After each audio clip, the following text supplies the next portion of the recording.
So you're getting the idea that you don't have to be any different, you don't have to have two heads, you don't have to do anything, you've just got to make sure that you've got a destination, make sure that you've got belief in yourself. Because what we all do, where you are now, is a direct result of what you've learned from people who haven't got a bloody clue what they're talking about.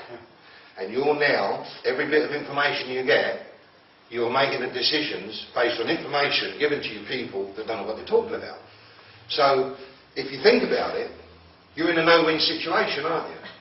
Because you can actually take any bit of information, it can be the greatest bit of information on earth, and it could be destined to make you the wealthiest person on earth, and you'll be able to talk yourself out of it. Clever, isn't it? That's a great thing to do, isn't it? So, where does it all start? We're programmed. Every one of you is programmed differently. And every one of you, given a certain set of circumstances, a certain bit of information, jot it down on a bit of paper and everyone will have a different answer. Why? Because of how you've been programmed. Uncle Croz reprograms people. And he says, forget all the past, only visit the past for good memories and knowledge. Right? Forget all your books and your readings and your bits and pieces, because you can recite the Bible word for word. It don't make you a bloody priest, does it? Do you understand what I'm saying? You can recite any book. You can recite The Science of Getting Rich. But if you don't actually action what's going on, it won't help you. Because positive thinking doesn't work.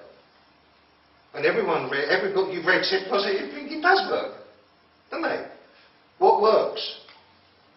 Positive action. Okay? So it's nothing to do with thinking. When we're young, Tracy's the only one here that will know about this, but you get a little baby. You go, oh, isn't she lovely? I can't wait till she can walk. And we go, oh dear, won't it be lovely? And all of a sudden, she's stumbling, and she's falling over, and go, oh. And all the hurdles, she don't take any notice, she's going to walk. And then all of a sudden she starts trotting about like this, and touching the new leather suite, and touching the glass mirror. So what do? Put her in a little cage. Nice, isn't it? That's a good way to develop, isn't it? What other thing in nature has a baby and locks it up? The things get better. It starts walking, and we take it out. What do we do then? Put it on a leash. Well, the only other thing's a dog, isn't it? So what we got? What we've given birth to here? A dog? Right? And it gets better. Oh, listen, she's trying to talk. Come on, let's talk. And all of a sudden, as soon as she's got the ability to link sentences together, we say, shut up! I'm busy. So all of a sudden, there's this little thing trying to come into the world, learn how to walk when we lock it in the cage, learns how to talk and we keep telling it to shut up. Right? And we go through, and then it gets to 5 years old, it goes to school. And this is where the problem starts. Because if you haven't programmed that child by the time it's 5, you've got no chance. You know why? Because it's spending more time with other adults than you. You work it out. It's at school all day. So if the teacher at the school is a racist, what's your kid going to become? Right? If the teacher, whatever the beliefs the teacher at school's got, is programming your child. Right?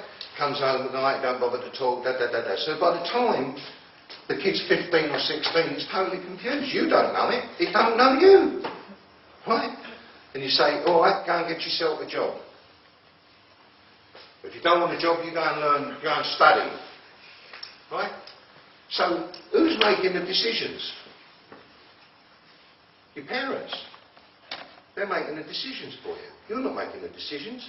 Like as Matt says, he's more likely the dream child. He'd become an insolvency accountant. He could work 80 hours a week, knock his pipe out, make himself sick, but on paper he's a dream child. He's a success. And he's nearly killed himself with worry. Right? So what you've got to do is you've got to realise what you're dealing with. Because most people that give you advice have never ever experienced what they're advising you about. And most parents, they try and be helpful. Josh has got it. Matt's got it from their parents. Oh, are you sure you should be floating on an $800,000 job? What if the world comes to an end? What if someone don't turn up for work? What if this happens? So what? Just start. It's no different. It's the same journey. Don't matter what it is. It could be an $80 job or $800,000 job. There's no difference. You start, and if you see a problem, you solve it. Because there's no such thing as a problem. All things are situations waiting to be solved. There's no such thing as a problem. Anyone who reads my website will know.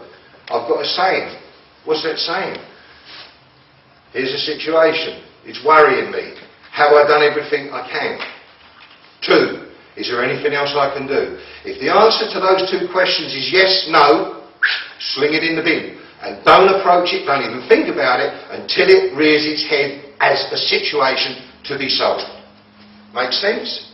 Right? Because the thing is, in the interim period, you're thinking about it and you're going, oh my God, what if this happens? And you've got all the programming from the past coming in. What if that happens? What if this happens? What if that happens? Because you've been programmed by people that don't know about just expressing yourself and dealing with things as they happen.